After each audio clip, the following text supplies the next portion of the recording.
नमस्कार, आदाब, सत श्री अकाल। न्यूज IBN 2020 में आपका स्वागत है। सच कभी चुपता नहीं, IBN कभी रुकता नहीं। मैं सरवर खान जरीवाला आपको दिन भर की खबरों से रूबरू। माझं नाव आत्माराम यशवंत ठाकरे, मी तालुका अध्यक्ष श्रमजीवी संघटना। तुमची संघटना श्रमजीवी संघटनाने हा मोर्चा आणलेला आहे। काय मोर्चाचे विषय आहेत आणि काय संपूर्ण तुमची मागणी आहे?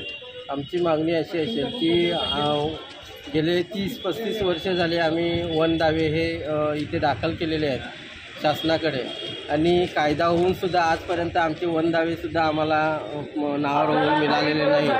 आणि आमच्या लोकांचे जे कातकरी आहेत, कातकरींचा प्रश्न असा आहे की त्यांना जातीचा दाखला नाही, रेशनिंग कार्ड नाही, धान्य भेटत नाही त्यांना, आणि असे अनेक प्रश्न आमचे आहेत। वन जमिनी आमच्या नावावर नाही, महसूल खात्याच्या जमिनी आमच्या नावावर नाही, घराखालील जागा आमच्या नावावर होण्यासाठी आमचे जे मूलभूत अधिकार आहेत ते मूलभूत अधिकार आज गेली 75 वर्ष होऊन गेली स्वातंत्र्याला, तरीसुद्धा आजपर्यंत आमचे मूलभूत अधिकार होते ते आजपर्यंत आम्हाला मिळालेले नाही। म्हणून आमचे अधिकार, मूलभूत ज्या गरजा आहेत, जे अधिकार आहेत ते मिळवण्यासाठी आज आम्ही बेमुदत आंदोलन इथे करणार आहोत। हा मोर्चा इकडून वसई डिपोतून सुरू होऊन कुठे संपणार आणि पुढची काय रूपरेषा आहे? हा आमचा मोर्चा ह्या वसई स्टेशनवरून सुरू होणार आहे, आणि तो आम्ही प्रांत ऑफिसला जाऊन तिथे आमच्या ज्या मागण्या आहेत त्या आम्ही मागण्या तिथे आमचं मनोगत तिथे व्यक्त करणार आहे। जोपर्यंत आमच्या मागण्या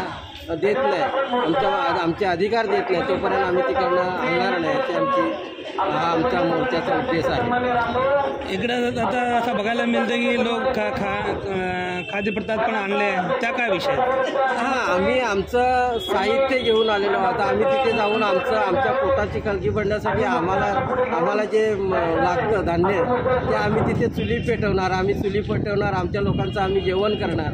जोपर्यंत आमचा निर्णय आम्हाला देत नाही, जोपर्यंत आमचा अधिकार आम्हाला देत नाही, तोपर्यंत आम्ही तिथेच मुक्काम करणार, आणि आम्हाला हे भूक म्हणजे पोटाची भूक भागवण्यासाठी आम्ही तिथे चुली मांडणार, चुलीवर आम्ही जेवण करणार। हे संपूर्ण साहित्य जे आहे ती लाकडं घेऊन आम्ही तिथे चुली पेटवणार, आणि तिथे आम्ही धान्य वगैरे आणलेलं आहे, तिथे आम्ही जेवण करणार आणि आमच्या लोकांना आम्ही देणार। प्रशासनाने जर तुमची मागणी मान्य केलेली नाही तर पुढची रूपरेषा काय असेल? जर त्यांनी आमची मागण्या मान्य नाही केल्या तर आमची भूमिका असेल की आम्ही जोपर्यंत ज्या मागण्या पूर्ण होत नाही तोपर्यंत आम्ही उठणार नाही, आणि ज्या वेळेला तो निर्णय असेल त्यावेळेला आमची भूमिका असेल आम्ही काय। हमारे चैनल को शेयर, लाइक और सब्सक्राइब करना ना भूलें। बेल आइकन दबाएं, हमारे चैनल को सब्सक्राइब करें और लाइक करें।